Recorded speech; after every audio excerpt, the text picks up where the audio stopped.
Right, welcome everyone to our next talk, Docker and the Path to a Better Staging Environment from Tayar. And I'm really excited for your talk today because with more than 35 years of experience, I can't really find the correct words to describe your expertise. And you say you are still fascinated by software development. So quite amazing. So I'm curious, what is the driver of your motivation? Thank you. Okay, so I'm starting, right? Yeah, let's jump into the talk. It's like, right, let's share the screen, everybody. Okay, entire screen, and boom. Hello, everybody. Docker and the path to a better staging environment.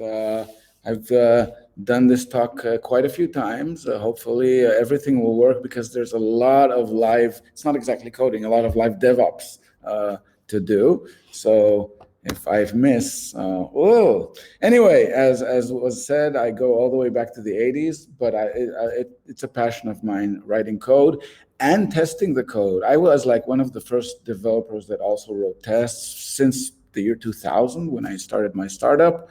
I'm currently an architect at Round Forest. We build complex shopping sites designed to simplify your shopping decisions.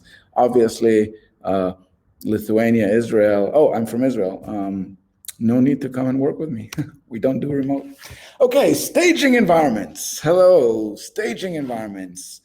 It's the environments where the application is deployed to prior to deployment in production. It's a lot of times used to integrate code between teams, obviously to test the release before it's put out in the wild. Usually it's one environment, the staging environment, but many companies have lots of staging environments for lots of integrations to teams. And the usual situation, and I when I'm doing this offline with people, like I can just see the smiles when I say this because they're almost, but not quite entirely unlike production. These are apologies to Douglas Adams. They're basically built, this not production, nobody cares. They're built using a combination of chewing gum and baling wire.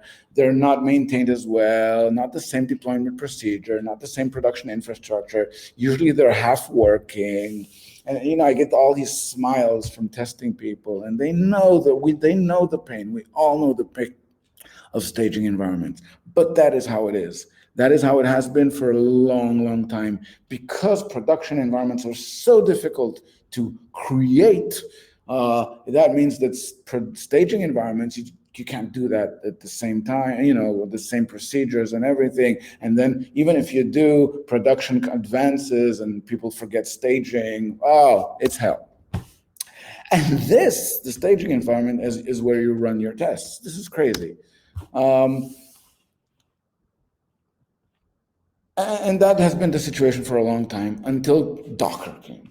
Docker, that was like 6 years ago, something like that. Docker was a revolution, a huge, huge, huge revolution. I mean, if you talk to backend people, if you talk to DevOps people, they don't believe that it's only been like 6, maybe 7 years. Well, literally, it has transformed the way we do production. It has transformed how apps are developed, tested, and deployed to production. Total transformation. There's before Docker and after Docker. We should invent BD and AD as like terms. Now we're in 6 AD. And this talk is what Docker is, how to use it with Docker Compose, how to use it with Kubernetes, and how to use it in a production and staging and build a production and staging environment with it. Because what Docker did, in essence, is enable the same tools to be used on the developer machine, in the staging environment, and in production. And if it's the same, then staging becomes much, much, much, much closer to production than it is now. So put your seatbelt on, because for me, showing what Docker is basically doing the stuff. And it's going to be a wild and technical ride, and I have not a lot of time. So the end goal is to run our application in a staging environment using Docker. It's a simple application. It's a MongoDB database and a blogging web application, which has a backend, which is, I think, I know it's written in Node.js, and a front end, which is, I think, React. So very simple application, but whatever works for this simple application will work for a more complex application. There's no difference. I work at Round Forest. I used to work at Applet Tools. In both cases, it's much more complex, but basically the same. It's just more of the same. So how would we run today Mongo in a staging environment? We install it on one of the machines in staging, or like write the script and run apt-get install Mongo or whatever. If you're doing Windows, I have no idea how to install Mongo on Windows. Or we build a VM image, which is a VM image that includes MongoDB, and then run it in the cloud or on your VMware servers on AWS, Azure, Google Cloud, VMware, et cetera, using that image. But it's problematic. Automating those install scripts, because we want to run it in production in lots of staging environments, is not easy. They like run, and they don't run for God knows what reason. And VM images are better because we, like, for example, we can run 2 of them. So if I need to run the application on many servers, I can just, run the VM image on many. But building a VM image is not easy. And every version, the VM needs to be rebuilt, and the start time of a VM is not seconds, it's minutes. But usually, I think companies opt for going the VM image way. I don't remember, it's been 6 or 7 years ago. And the VM option is like this. You have the hardware. Today, the hardware is like on AWS or on Google Cloud or on Azure. Above it, you have the hypervisor. If you're using VMware, it's VMware ES6. If you're using AWS, well, whatever AWS is using, et cetera. The hypervisor allows you to create virtual machines on top of the one machine, on top of that hardware. So you have the two virtual hardwares here, as an example, and they're virtualizing the CPU and the disk and all that. And when the operating system is running on that virtual hardware, it thinks that it has its own machine because it looks at the virtual hardware and that's its own machine. And then the blog app runs on the operating system. That's one VM. The second VM, we're running MongoDB on the second VM. Again, virtual hardware operating system, and we're good. This is how we basically are working pre-Docker, pre-Kubernetes time. The Docker option is different. What is Docker? Docker is like much lighter. So there's no VM here, okay? So you have a hardware and an operating system, and in that computer, you're running Docker. And Docker is, a Docker container, as it's called, is very similar to a VM instance, a VM machine, in that you can run something and it runs in isolation. But if in the VM case, the operating system is running on virtual hardware, so the hardware is being virtualized and the operating system is run on top of it, and it's isolated, the operating system is isolated from the others. In Docker, there's only one operating system, but the process is being isolated from other processes and from the operating system. So this is process isolation. When I'm running the blog app inside a Docker container, all I'm running is the blog app, not a whole operating system. But the blog app, that process is running in isolation. If it asks, what other processes do we have? The operating system tells it, oh, it's just you. And if it asks how much memory it has, then we can limit that memory, etc. So it's isolated from the rest of the Docker containers. So I can run 2 Docker containers, one with the blog app and one with MongoDB. And this is what we're going to do in a sec. Okay. So first of all, let's run MongoDB under Docker. Okay, so to run MongoDB under Docker, we need a MongoDB image. It's very similar to a VM image, but you'll see that it's very, very quick to write. And to create a VM image a Docker image is very, very simple. You write a Docker file, named usually Docker file with a big D, and you tell it what are the install scripts to run to install Docker, to install Mongo, and then what you need to do to run Mongo. So the first line is from Ubuntu. That's a base image. That's the start image. I'm telling it I want to run under the Ubuntu operating system. And then we install, using apt-get, we install MongoDB. That's here. And we create a directory for MongoDB. We're telling Docker that we're going to expose port 27017, which is the MongoDB port where MongoDB listens. And we're telling Docker in the end, the last line, to when a person is running this image to create a Docker container, please run this process. That's it. That is it. And it's basically once you run this Docker file, it will run the operations apt-get, and makedir. Those are the operations it does once, and it runs them under a virtual disk, right? And in process isolation. Once it does, it ends. It takes that virtual disk and stores it, and that's the Docker image. To run it, it takes that Docker image, it takes that virtual file system, virtual storage, and runs MongoDB on it in process isolation. That's it. And we'll see that it's crazy fast.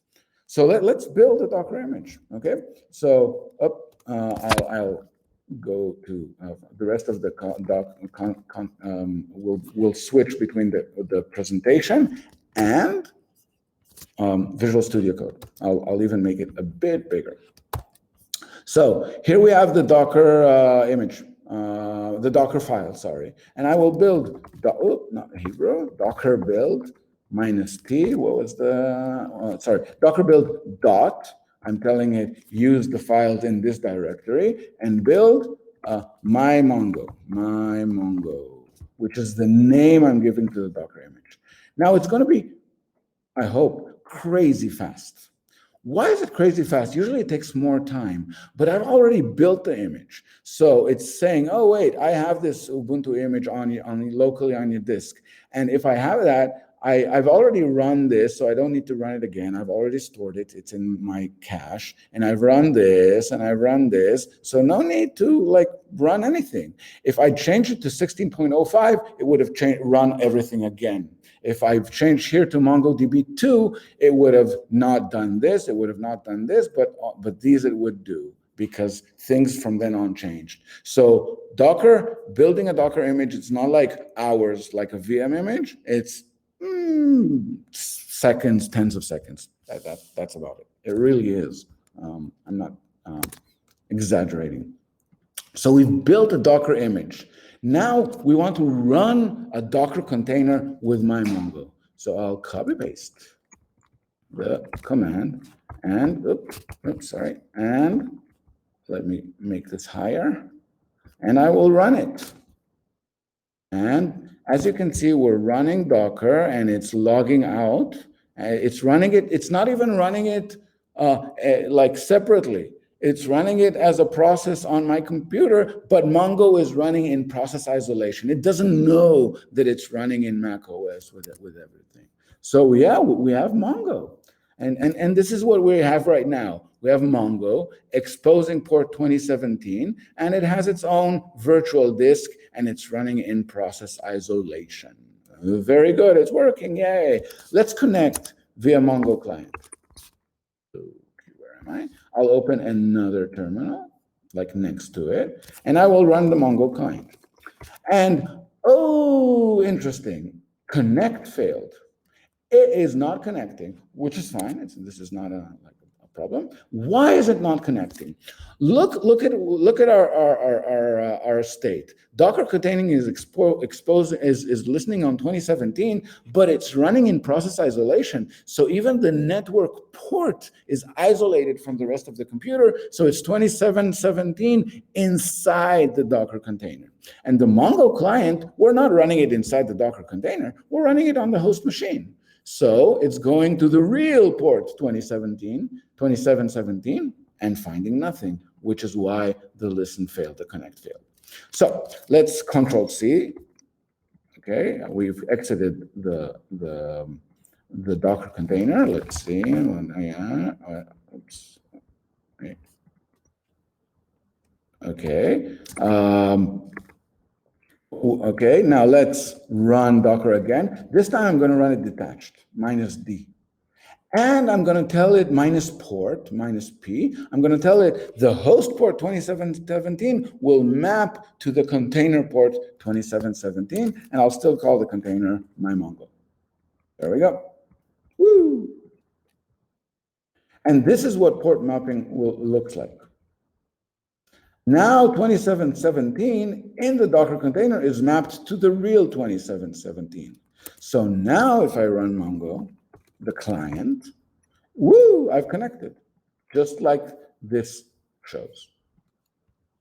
And let's prove it. Let's add some data to, yay! You can see it's added some data, and we can look at the data and find that yes, we have some data. Mongo is working. Our first Docker container, yay! So good. So we've created one Mongo container, but it's not enough. We need to run another. Okay, sorry. We've seen how we've run one Mongo container. We can actually run another one. We don't need it for the exercise, but I want to explain the whole idea of Docker container, and it's so easy. Look at that. But I can't. This time I'm not pointing 2717 to 2717 because the 2717 on the host machine is already taken. So I'm using another port, let's say 717, and I'm pointing it to 2717. So let's do that. Yes, two Mongos running, and this time I'll connect to the second one.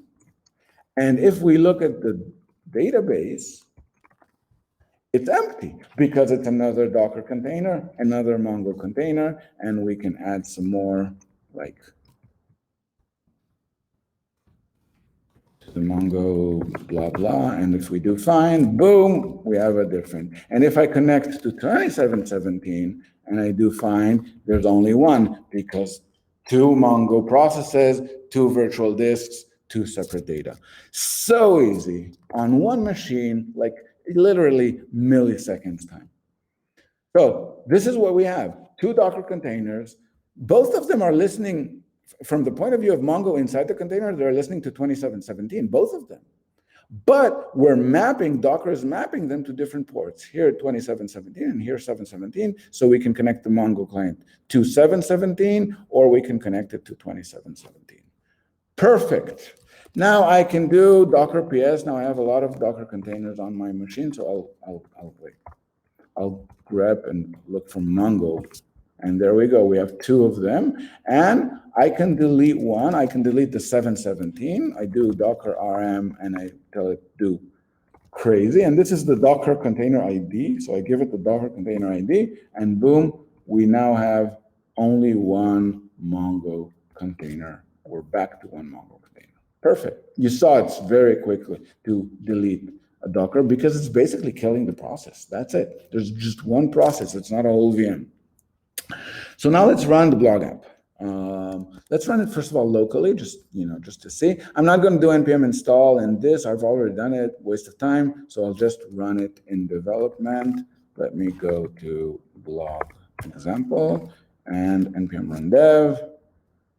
And we're listening on port 3000. And this is the blog application. So I sign up. My username is Tayar, and my email is whatever, and the password is whatever. And I can create an article, a blog post.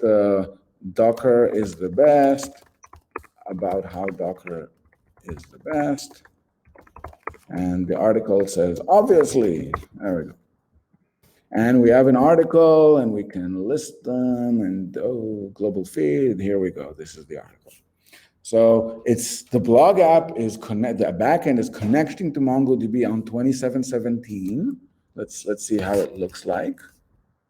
Yes, the blog app is not running inside a Docker container right now. Just we will do that, and it's just running, and it's connecting to 2717. So it's connecting to this mapped port here, and we're like connecting to it on port 3000. This is what we've done. Perfect.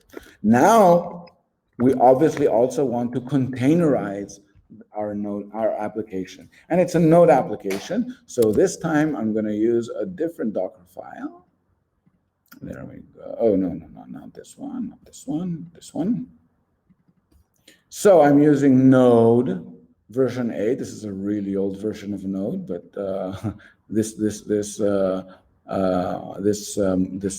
talk has been going on for a few years, still relevant. But the beauty is that I can still use Node 8 because it's a Docker container.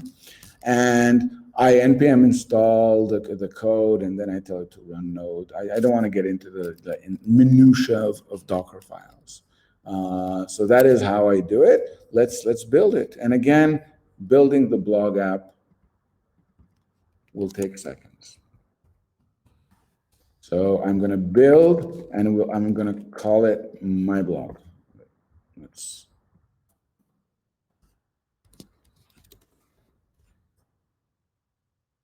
There we go. Yay! Good. Again, it's crazy fast because I've already built it. So it's basically saying, I don't need to do this. I don't need to do this. I don't need to do this. This is cache, this is cache, this is cache, I'm done. Okay. But even if not, it takes, I don't know, 10 seconds, something like that. Let's run. Docker run, and I'm gonna map the internal blog 3000 port to the external blog 3000 port. And it's not running. Well, there we go. It's saying error secret should be set. What does that mean? And this is where I'm going to talk very little about it, but because I don't have a lot of time. But the idea is when you're building for Docker, for modern web apps, all of your configuration will need to come through environment variables and not configuration files, etc. This is the idea is to build modern backend apps. Those need to be what are called 12-factor apps. They need to go through certain guidelines, very good guidelines. You can see the link here, and you get all the 12 rules. Most of them I agree with. The most important thing is all the configuration information, for example, what the secret is, what the MongoDB URL is, etc., come in environment variables. And I've already done it. So we have to pass two things, a secret with some random string and a MongoDB URI, which tells them where is the MongoDB. Where to point to get the MongoDB. So how do we do that? How do we do that in Docker? How do we pass environment variables to a Docker application? And the answer is this. We run it as usual. We map port 3000, internal 3000 to external 3000, and we do -e, which is like environment. The secret will be a random string, and the MongoDB URI will be localhost 2717 because that's where MongoDB is mapped. Let's run it. And connection refused. It's trying to connect to MongoDB, but failing. We gave it the right IP and address. What's happening here? And the answer is this. Remember, the blog app is running inside a Docker container. So it's running in process isolation. So when it's listening on port 2717, when it's HTTPing to port 2717, it's the local 2717, not the global host 2717. So how do we solve that? And the answer is, what if we could create one network? Like the two Docker containers will not be in totally isolated, but they will reside in one network and share ports, okay? And share DNSs between them so that the blog app can HTTP to 2717 with my Mongo, and it will reach this Docker container because they're all running under one network. And the answer is, of course we can, because otherwise I wouldn't have talked about it. Let me kill. Okay, and let's create a network. Very easy, just create a network. We'll call it MyNet. We've just created a network. Now, okay. Now we're gonna run with again Mongo. okay? And we're going to run it inside the network mainnet. So let's do that. Yay, we've run it inside the network mainnet. Now we're going to run with the blog app. Again, notice that here we didn't map anything because we don't need to expose MyMongo. All we need is for MyMongo to be inside the network, right? The only thing we need to expose out is the blog application to 3000. We're sending it the secret, and we're telling it the MongoDB URI is Mongo, which is the name of the Docker container, and 2717. And it has access to 2717 because we're running under the nice big network mainnet. Run it. Ooh. And it's run. Let's check. There we go. It's working. Obviously, without the old blog post, because this is a new Mongo. It's not the old Mongo, but here it is. I can work. Believe me, it'll work. So no need. But that's basically it. Yay! We have created an amazing thing. We have created like one network. Think of a staging environment with one network and all the applications running in Docker containers under that staging environment. And theoretically, we could do the same in production, but we'll talk about production later. We can actually, and I'm not going to show that, run the same app twice. So what does that mean? I can create one network, mynet and mynet2, okay, and have each Docker container here, Mongo and the blog app, and here Mongo and the blog app, and they'll be talking to each other and running separately. And as you could see, that took seconds, and it'll like four. This is what I need to run it. That's it. Zero work. And it's just like two staging environments. I can have two staging environments on my computer, obviously, if it can handle all the Docker containers. So that is the idea of Docker, total isolation that enables you to run multiple instances of Dockers and multiple instances of networks running the same Dockers. I don't know. I still find it amazing after like 6 years. But it's complicated for this 4 lines, etc. What if there was a simpler way to run multiple containers under one network? And the answer is, ta-da, Docker Compose. Docker Compose was just built explicitly for that. Run multiple containers with that need to communicate between them under one network. So let's see Docker Compose. Let's kill all the Docker containers. I have a very special alias, and we'll go to 03. And let's look at Docker. Everything in Docker and Kubernetes is YAML. So Docker Compose YAML is the same. What I'm saying is I want these services, Mongo and the blog app. The image, the Docker image is called MyMongo, and the Docker image here is called MyBlog. And these are the environment variables, and these are the ports it exposes outside. Mongo doesn't need to export outside the network, so it has a very simple definition. So we saw that. Let's run it. Very simple. We just do Docker Compose up. Let's enlarge the screen. Docker Compose up. Voila. Both are running. You can see the logs here, blog 1 and Mongo 1. Okay, and both are running. And we can even try it. And voila, it's running. This time not manually using networks, etc., but just using Docker Compose and Docker Compose up. I should have said, let's kill it.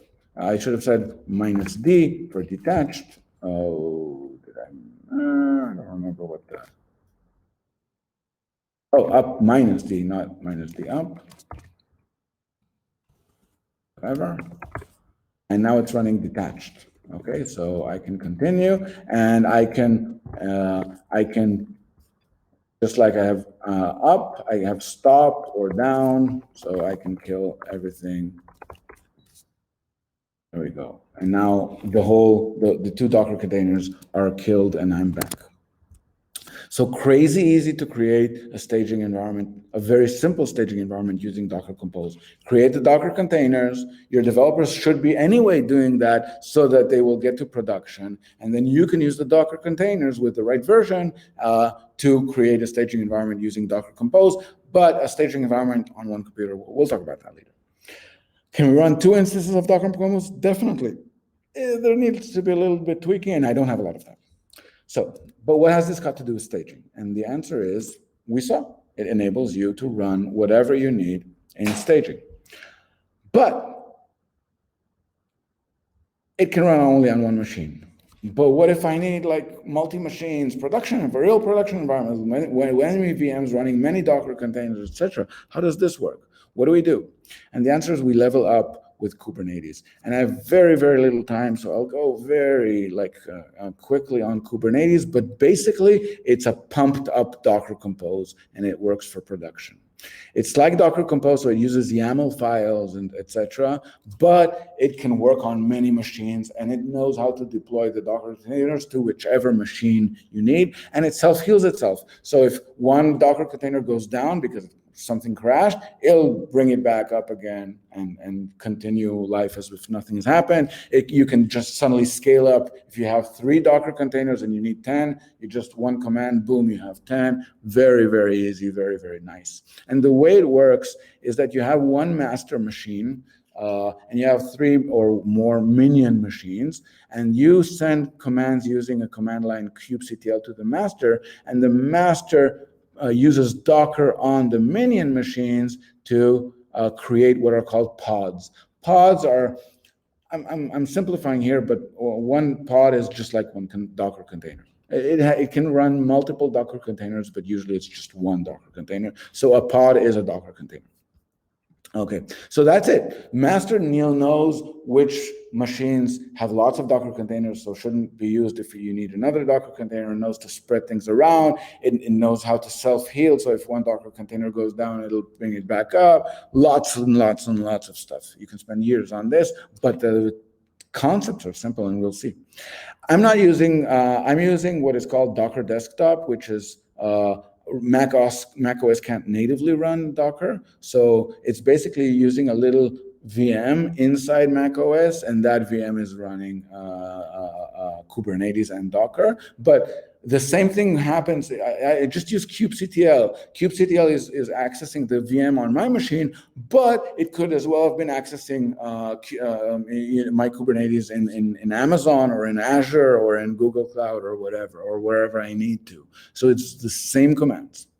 Let's look at my blog 1, and I have like 5 to 10 minutes, so we'll not do everything.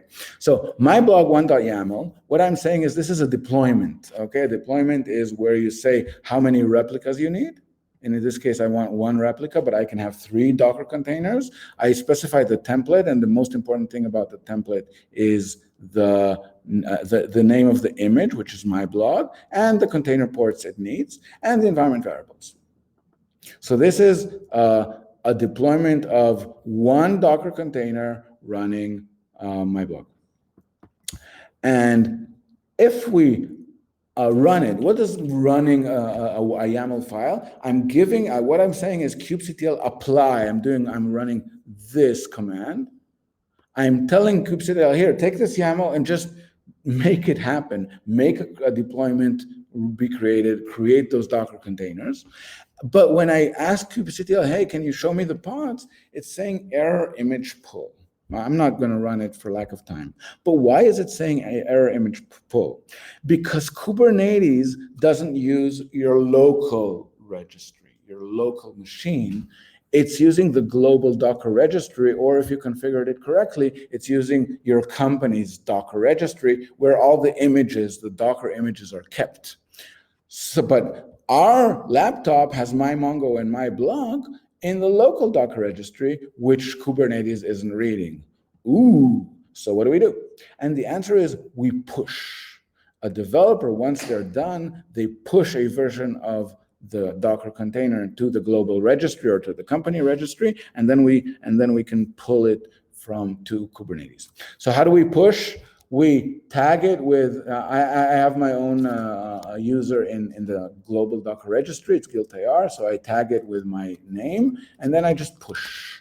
And it takes the image, Docker image, and pushes it to the global registry on the cloud. Same for Mongo as Gil Tayar Mongo. But that's not enough, because I need to go to the YAML file and fix it. Instead of the image my blog, now it's Gil Tayar /my blog, which tells it to go to the global to use Gil Tayar /my blog in the global registry, and now it will work. The same we do with mymongo.yaml. And let's start. Let's start. kubectl apply. Oh wait, I'm going to go to the form. kubectl apply -f my blog. Now, let's continue for lack of time. So if we are applying this, I'm creating a pod or a Docker container with my blog and my Mongo. But my blog has an error. And if I look at the logs of that Docker container, it's saying it's not finding my Mongo. But it worked with Docker Compose. Why isn't it working in Kubernetes? And the answer is, the name of a service in Docker Compose is also the way to access it. In Kubernetes, a deployment is just a set of containers. They can't really communicate between them. They're not discoverable via names. To discover pods, we create a service. So if this is my Mongo, and these are my 3 Docker containers, my blog, they can't communicate. But if we create a service, it's like this logical object. Think of it as a load balancer. Then it can access my Mongo service, and it will access my Mongo for them. This is how it works. How do we create a service? Like everything, YAML file, name my Mongo service. I tell it to access the my Mongo containers and use these ports to and fro. And if we reapply, okay, it'll still not work, which should, wait, I'm missing something. Oh, right, I don't need to, and if I reapply, it'll still not work. Why? Because it's trying to access my Mongo, and it should be accessing my Mongo service, :2717, which is the right way. We're not accessing the pods, we're accessing the service. This will finally work. And let's apply. Let's do that, finally.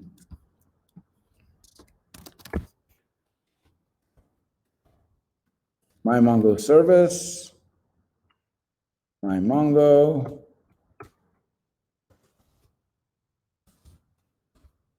and my blog. There we go. But I still can't access it.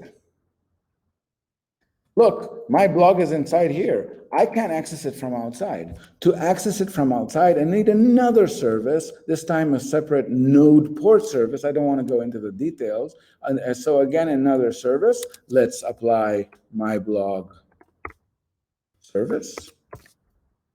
And now